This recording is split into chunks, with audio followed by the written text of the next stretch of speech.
Please welcome David Fields, Lele, Eric Weiner, Nicolas Kokkalis, and Sam Ewan, my colleague at CoinDesk. Thank you.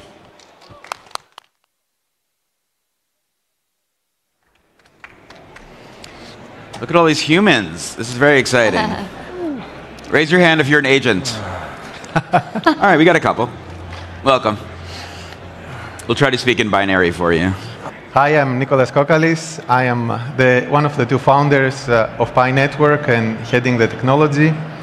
Pi Network is a social network with tens of millions of people with its own embedded cryptocurrency, Pi. People have been mining it for the last more than six years now. They have been using it. They have been creating apps. And one unique feature about Pi is that every account on the blockchain, before it's activated, it needs to pass identity verification. All right, so what I want to start with, and again, you can give me a really short answer.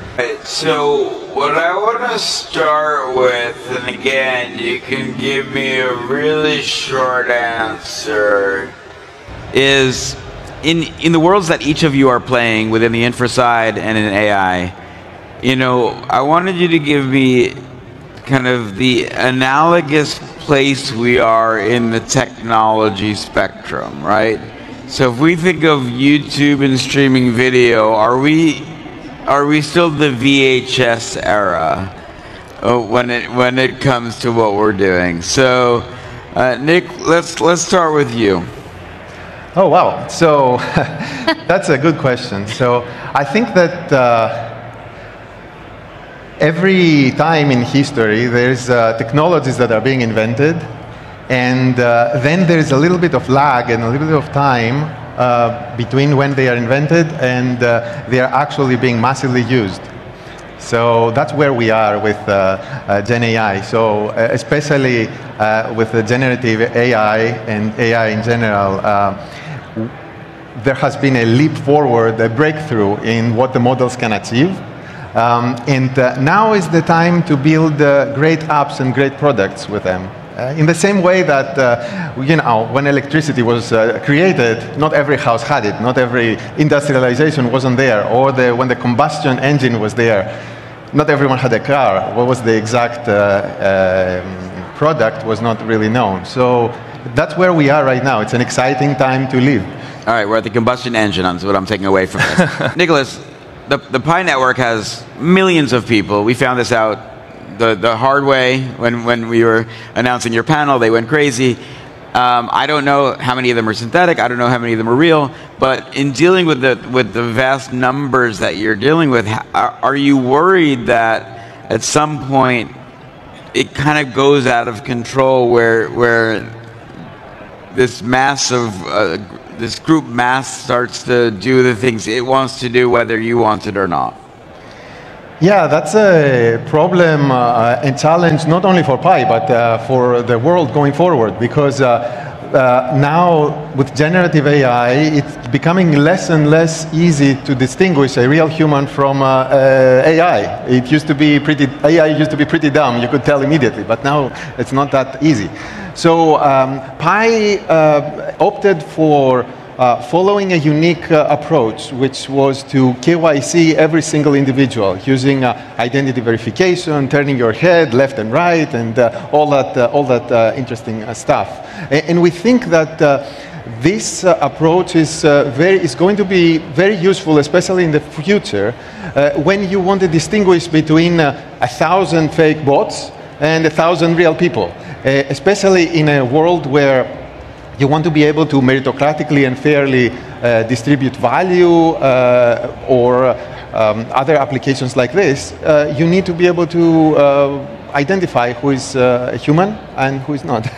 So, I mean, Nicolas, when you're talking to the Pi Army, and they're vocal, are they vocal about decentralization or are they vocal about Pi?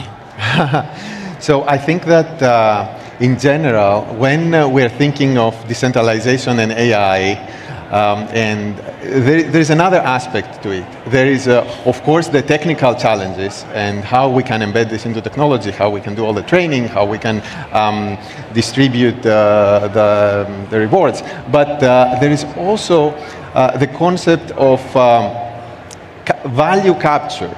So in a future where more and more work is done by agents and by AI, it is important to make sure that the value is not only captured by a few individuals or a few companies, and it can be captured by a large number of people. And that's where blockchain and our projects can come to play. And the founders of those projects and the people who are working on it need to come to think about how blockchain can help with the value capture.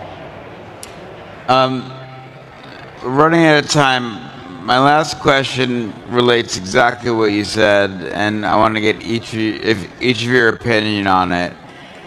To me, stablecoins, agents, this is the future of commerce on the internet. Like, there's no doubt in my mind about that.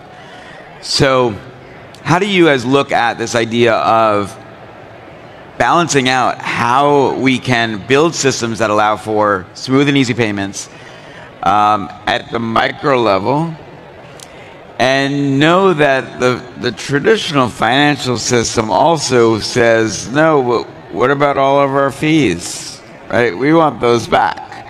But we are reinventing a new way of commerce, a new way of engaging with each other.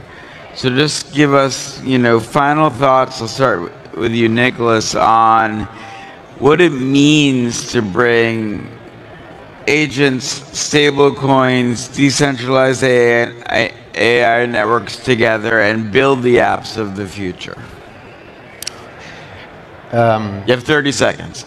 Okay, so I think that I will take this as follows. I will say that people need to build great apps, great products.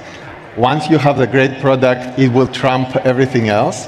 And in order for you to do this, you need to have a lot of trials, and today is a great time with generative AI, where there's a lot more people who can create and try products.